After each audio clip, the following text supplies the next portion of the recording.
Bonjour à tous et bienvenue pour notre édition du jour. Merci de nous rejoindre sur JR News. Ils ont pu participer et filmer la plus grande dictée du monde, qui se déroulait au Stade de France le samedi 31 mars. Un événement de grande envergure, rassemblant petits et grands autour du plus connu des exercices d'orthographe. Ils sont venus de partout pour participer à ce qui constitue aujourd'hui un nouveau record du monde.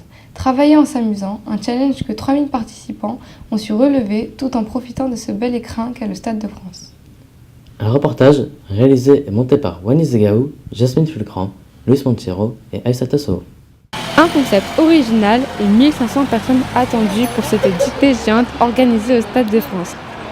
Qu'est-ce que ça vous fait d'être ici ? Moi, je suis très content d'être là. Déjà, c'est un honneur de participer à la première édition de la Géante Dictée. Un très bon événement, une très grande dictée, parce que beaucoup de personnes étrangères viennent, beaucoup de personnes avec différentes origines. Une dictée à plusieurs niveaux pour tous les âges. Petits et grands jouent le jeu dans une ambiance conviviale. Fermente vite, quand le combat ouvre des routes plus larges. D'où venez-vous ? Alors, moi, j'habite Paris, mais en fait je suis prof à l'université de Paris-Est Créteil. Et je suis aussi dans une association qui met en relation les étudiants et les réfugiés. Vous venez d'où ? Soudan. Moi aussi, Soudan. Moi ici, Soudan. Pourquoi êtes-vous venu ici ? Et moi, je voudrais participer à cette émission pour progresser au niveau de la langue française. L'épreuve terminée, place aux corrections. Les bénévoles s'en donnent à cœur joie pendant que les participants prennent place en tribune, avant la remise de prix. Qu'en pensez-vous de cette dictée géante ? Selon vous, est-ce une bonne idée ou pas ? Moi, je trouve que c'est une excellente idée, parce que d'abord, il faut quand même faire des petits progrès en orthographe en France, mais c'est bien de le faire de façon ludique, que ce soit comme un jeu, qu'il n'y ait pas de gagnant, et c'est juste on est tous heureux de faire la même chose ensemble, et je pense que vous espérez aussi faire le moins de fautes possible. Voilà. Pardon, un peu moqueuse aussi, virgule, des petits crevés enfin, virgule. Révolte qui est au fond du cœur de toutes. Est-ce que ça va ? Non ? Bonjour. Bonjour. Comment vous est venue à l'esprit l'idée de créer une dictée géante ? Alors, on m'a sollicité d'abord pour être lecteur d'une dictée.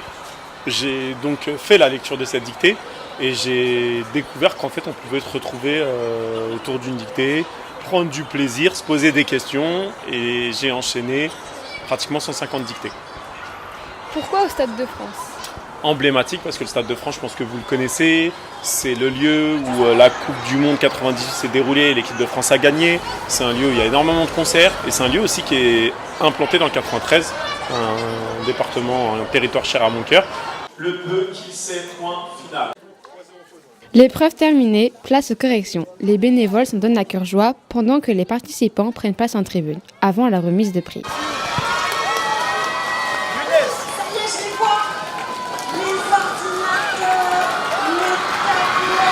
Les différentes catégories sont récompensées et invitées à donner leurs impressions. Un moment convivial qui met en valeur les champions et championnes de leur sport.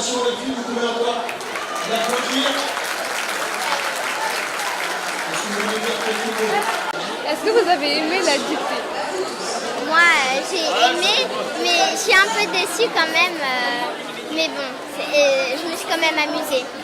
Oui, j'ai bien aimé. Je sais pas si c'était bien parce que c'était pas noté et on s'est bien amusé.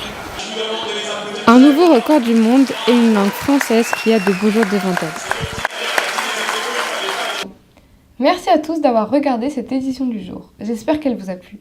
N'hésitez pas à nous suivre sur nos réseaux sociaux. À très bientôt pour une nouvelle édition. À très bientôt.